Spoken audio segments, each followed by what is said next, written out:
One of the questions I get asked quite often from drone operators in the Caribbean region is there a license that we can get to operate drones commercially in the Caribbean? And the answer to that question is no. But if you're an operator that is looking to increase your marketability and provide some level of proficiency to your clients and potential clients, there are some options. And today we're going to discuss one of them. In this week's episode, we're going to be talking about how you can get your FAA Commercial Drone Operator's License, also known as your Part 107.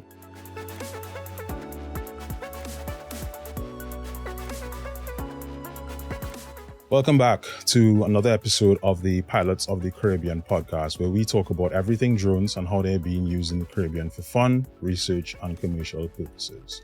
I am your host, Elon Gabriel, and I'll be bringing you everything from the world of drones, from the latest news and rumors to all of its innovative applications and technologies. You can subscribe to the podcast on Apple Podcasts, Spotify, or wherever you get your podcasts. And there's also a video version that you can find on our YouTube channel at Pilots of the Caribbean Podcast. You can also follow the podcast on all social media platforms, and you can also visit our website at www.pilotsofthecaribbeanpod.com for more information. So we're going to kick this week's episode off as we usually do with our Drone News of the Week segment. And this one comes from home, Trinidad and Tobago, where we held our first drone light show over the weekend for Panorama 2024, which for those of you who are not familiar, is our steel pan competition, the finals of it. We held our first ever drone light show in Trinidad and Tobago for the Panorama Finals 2024. And I'm glad to see that we getting there. We've done one. We finally crossed that threshold of getting one out of the way. Love to see it, and I hope we see a lot more coming out of the industry in terms of using the technology that is available to us and is widely being used out there. This initiative was part of a digital transformation initiative for Carnival, coming out of a collaboration between IDB, which is the International Development Bank, Pan Trinbago, and the Caribbean Airlines. So big up to the team over those companies who were responsible for putting the show together. We're glad that we have the first one that is shown in Trinidad and Tobago, and we hope to see a lot more on the way soon. Speaking of drone light shows, our next news article of the week comes out of Grenada. And I would have mentioned this in last week's episode, where Grenada would have celebrated their 50th independence last week, Wednesday. And they held a drone light show comprising of over 500 drones. And they had some characters that were displayed, from their first prime minister to their longest standing prime minister to the Olympic gold medalist Kirani James.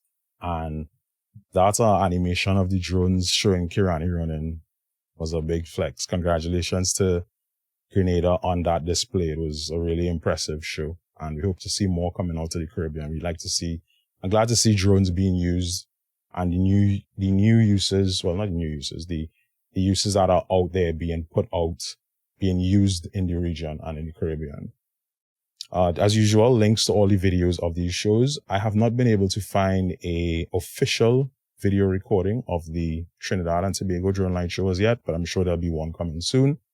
But there is a very good link to the drone light show that was held in Grenada, and both links will be in the description of this week's show. Right, so on to the main part of this show. So you're a Caribbean drone pilot and you want to prove that you have some sort of legitimacy to your operations. What options are available for you in terms of official licensing and things that you could do to show that you know what you're doing? Unfortunately, in the region, as far as I'm aware, we don't have any countries that offer an officially recognized certification of their own just yet. I believe it's in the works in a couple of countries, but some countries in the region do recognize some of the internationally offered certifications. And today we're going to discuss how you can go about getting one of those certifications as a Caribbean drone pilot. And this specific episode will be based on how you can go around getting your Part 107, which is your FAA Commercial Drone Operator's License, coming out of the United States. So there are a few things that you need to consider when you're looking into getting your Part 107. And the first thing you need to do is verify that you are eligible. And there are 3 basic requirements that the FAA has set out around eligibility for this certification. And the first one is you have to be 16 years of age. And according to them, this age requirement ensures a level of maturity and responsibility commensurate with the responsibilities of a remote pilot. So your first step is you have to be at least 16 years old. Secondly, you have to be able to read, speak, write, and understand English. And the third requirement is that you have to be physically and mentally fit to operate a drone. Now, the first 2 points are pretty straightforward. However, the last one relies on you doing a self-assessment of your physical and mental status. So unlike some of the other pilot certifications that require an actual physical, the Part 107 doesn't require that you have to provide a medical certificate, but it does require that you do a physical and mental self-check to see if you have any conditions that may hamper your senses or impede your decision-making skills while operating an aircraft. Because at the end of the day, you are still operating an aircraft, just in a different capacity. So they want to make sure that, no, you don't have to provide a medical certificate, but you should be able to provide that judgment on yourself, whether or not you are in the right frame of mind, physically and mentally, to operate your drone. Step number 2 is to get your FAA number. And to get your FAA number, you have to go onto the Integrated Airman Certification and Rating System, also known as IACRA, and you have to create an account to obtain your FAA tracking number, or also called your FTN. So the process for doing that is you go to the IACRA homepage and you click register in the top right-hand corner, and you will see several checkboxes when you're going to select as applicant. Now onto the personal details, you can leave the certificate information section blank, and in the other sections, you provide your full name, email, date of birth, create a username and password, and complete the registration process. So this number is unique to you and will also be used if you are pursuing any other FAA certifications going forward. So it's very important that you, 1, don't lose your login credentials for this site, and 2, you can also keep a copy of this number somewhere, probably on your phone, your email addresses, your notes app, just to have it handy in the event that you need to. And later on this process, we will need it again, so you keep it handy. So step number 3 is to prepare for the Part 107 exam, which is also officially known as the Unmanned Aerial General Small Aircraft Exam, UAG. Now, there are a few things about this exam that you should take in consideration when you make the decision to pursue your Part 107. First of all, the cost of the exam. The exam costs $175 and it can only be taken initially in the continental United States or Puerto Rico. So the first time you take the exam to get your certificate, you have to be in the continental US or Puerto Rico and or Hawaii. So you need to be in a location that offers an authorized FAA testing center. And you don't get access to those in locations outside of the US. Right? So you're going to have to take a trip to the US from the Caribbean or from whatever region that you live in, if you're watching this outside of the Caribbean region, and visit an FAA testing center. So these are things you have to know, before in your preparation for this exam. This test is a 60-question multiple choice. So this is just theory. There is no practical aspect of this certification. And it covers topics such as sectional charts, regulations, and weather. It's just to name a few. There are some other topics that they cover, but those are some of the major ones. The passing score for this test is 70% or higher. So you basically need to get 42 out of the 60 questions correct to be able to pass this test. If you fail the exam, you can retake it, but you would be required to repay the $175 exam fee. and you have to wait 14 days before you are able to resit the exam. So another point to note. You made the decision that you're going to take your Part 107, and you have planned a trip in the near future that you're going to get to the States so you can access a testing center so you can sit your exam. Now the question is, where can I find the material I need to study for this test or to pass this exam? And the good news is that there are lots of online resources, both free and paid, that you can get to study for the exam. And you can even run through University of YouTube to get some exam information. People offer online and instructional videos on the Part 107.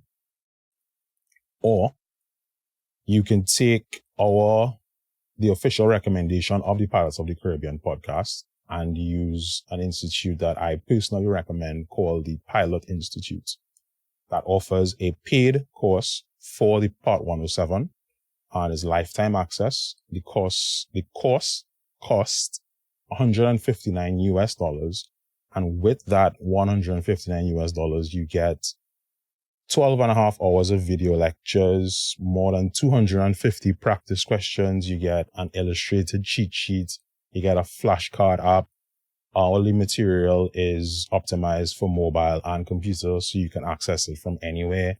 They even have some audio questions that you can do self-test when you're driving to see how far your progress has gotten during the studying period. And the best part about it is if you sign up for Pilots Institute Part 107 tests, it's a Part 107 course, they offer a money-back guarantee if you don't pass the test on your first try. Can't get much better than that. So their course is $159. And if you don't pass on the first time, you get back your $159. So you don't have much to lose there, and you have lifetime access to all this information. And if it's ever upgraded, you keep access to it. So you still have your points of reference, your flashcards, things that you could use in your everyday operations if you need a point of reference when it comes to the Part 107 and relevant information. Right. So we're on to the fourth step now. You created your FAA tracking number, you studied for the test, and now it's time to schedule the test. To schedule the exam, you have to use an FAA testing center, like I mentioned a couple of times. And FAA uses a testing network called PSI. So you have to create a PSI account to be able to sign up to take this test.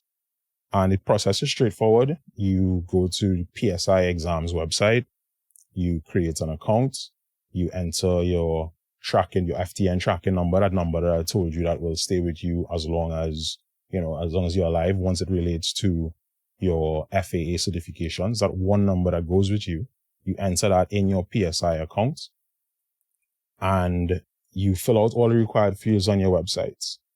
And you pick a testing center that you want to attend to sit your exam. On the day of the test, so you're in the States now and you're going to write the test, you need to carry with you a government-issued ID. And the safest bet as a person from the Caribbean would be to walk with your passport. So they may not recognize your national IDs and your driver's licenses. So the safest thing to use for your government ID in this instance would be your passport. And if you're traveling from the Caribbean to do your FAA 107, the assumption is you have your passport already, right? So just make sure to walk with that so they could use that to verify your ID. You could also bring a magnifying glass because some of the things that you need to look at in terms of like the sectional maps and cross sections could be quite small. So you're allowed to carry a magnifying glass because some people, may struggle with seeing the smaller numbers on the charts and that kind of thing. There is some math involved with the tests, but it's pretty straightforward. It's usually addition and subtraction, but you can bring a calculator if that's something you may be nervous on and you need to double check it just to be right in your mind. You can carry a calculator with you now. We're talking about a physical calculator and not the calculator on your phone, because they wouldn't allow you to go in with cell phones, iPads, or other electronic items. So we're talking about a physical calculator. Remember what those look like? The testing center will also provide you with any other supplemental charts with maps in it, weather reports or graphs for reference. And they will also give you scratch paper for taking notes and double checking if you want to make some quick notes while you're writing your exam from memory. So, you don't forget stuff. They will provide you with all of that. During when you go to sit the exam, and all those materials must be returned to them when your exam is over. Right. So you had the testing, you signed up for the test, you at the testing center. The exam is 120 minutes long. So that's 2 hours. And again, you have to complete 60 questions in the 2 hours. And you have to get a minimum of 70%, which is 42 out of the 60 to pass the exam. Immediately upon completion, you will get your results stating whether you passed or failed. And, there will be insights as to if you got any questions wrong, what those topics were. So if you want to do some further review just to make sure you have everything solidified, even though you may have passed the test, and if you go to Pilot Institute, even though you should pass the test, they will give you points of reference, that areas where you may have gotten questions wrong, so that you can review if you need to.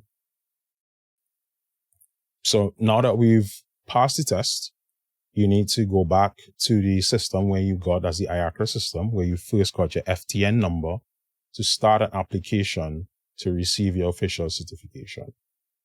So we navigate back to the IACRA site, and you add additional details. Sometimes they ask you for like eye color, height, weight may sometimes be required. And some of that stuff is very important for FAA to issue our airman certificate, which the Part 107 falls under. And after you update this information, you can click Start Application. You're selecting Pilots and then Remote Pilots. And then you proceed to fill the required sections. You have to respond to some inquiries about English proficiency, criminal history, drug history, and the basis of your issuance, being first-time issuance. And you have to enter your knowledge exam test ID and the testing center report along with the ID that you used. So basically all the information that you would have been collecting to fill out in the previous sections is what you're being used now to submit to the FAA to confirm that this is the exam that I sit, this is who I am. I passed it already, because they would have received the results from the testing center. In 2020, the FAA implemented a new step, and that is a background check by the TSA. So after you submit your application to get your airman certificate for your Part 107 to the FAA, the TSA conducts a background check. Now, typically, I've been told it takes around 48 hours. And this is to be just ensure that any of the applicants don't pose a security risk.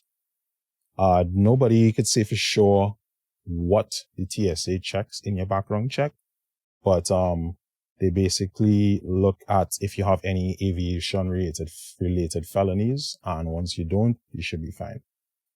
Now, typically, I said it takes around 48 hours, but it varies according to if they have any busy periods, whatever the TSA would have going on that may delay this process. So you may just have to be a little bit patient if it takes longer than the average 48 hours that it would take. Now, once the TSA clears you, you will receive an email with your temporary airman certificate, and you can also log into the IACRA website, to view and download the certificate, but you'll also get a copy in the email. And this serves as immediate proof that you are proficient and you passed your 107 exam. This temporary cert, however, is only valid for 120 days.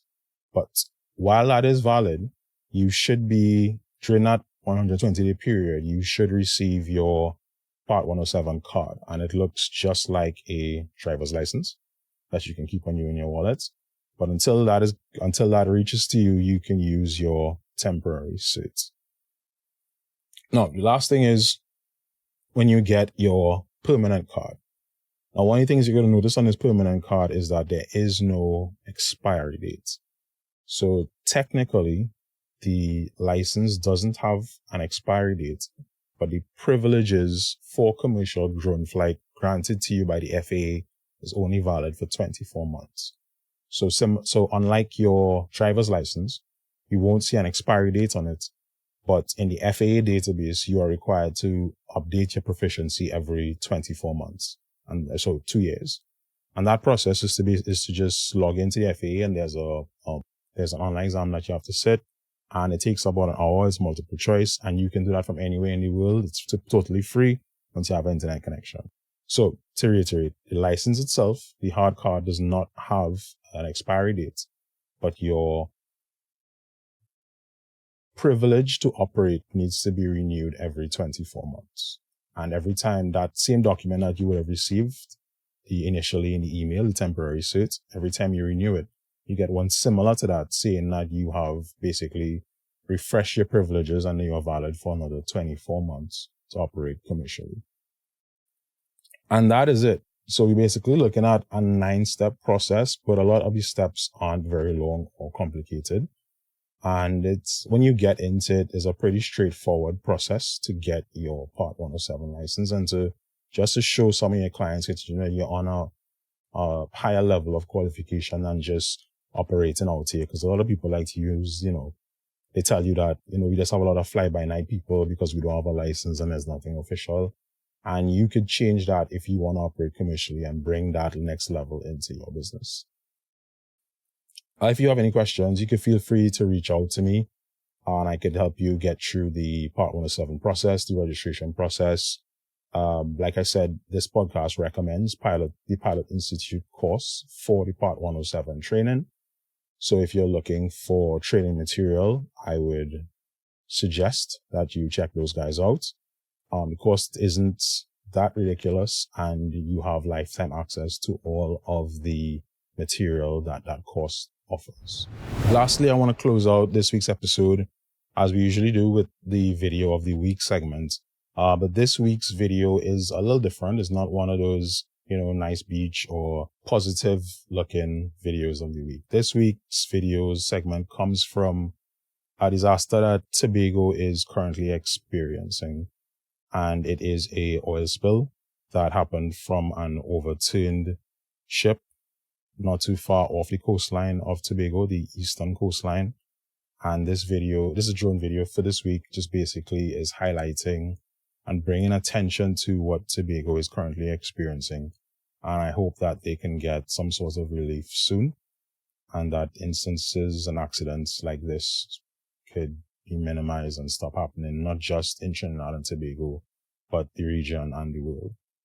So that's what we're doing in this week's video. We're just bringing light to what is going on in Tobago and hoping that they can get this sorted out and return to some level of normalcy soon. And that is our show for this week. If you enjoyed this show and if you gain something from the information I was given today with regards to the Part 107, feel free to reach out, let me know. We always accept likes, reviews, comments. We're getting a lot of comments on YouTube videos and we welcome all of them. If you know somebody who may be interested in pursuing their Part 107 certification, feel free to send this episode to that person, share it with a friend who may be interested in the world of drones and don't know what their licensing options are going forward and for those of us in the region that may be looking into that course of action, getting your drone license. Don't forget to follow the show on Apple Podcasts, Spotify, or wherever you get your podcasts. And there's also a video version that is available for you on YouTube. You can also find us on our website, pilotsofthecaribbeanpod.com. All links to everything that we spoke about today will be in the description for the show. I hope you enjoyed this week's episode and I will talk to you soon.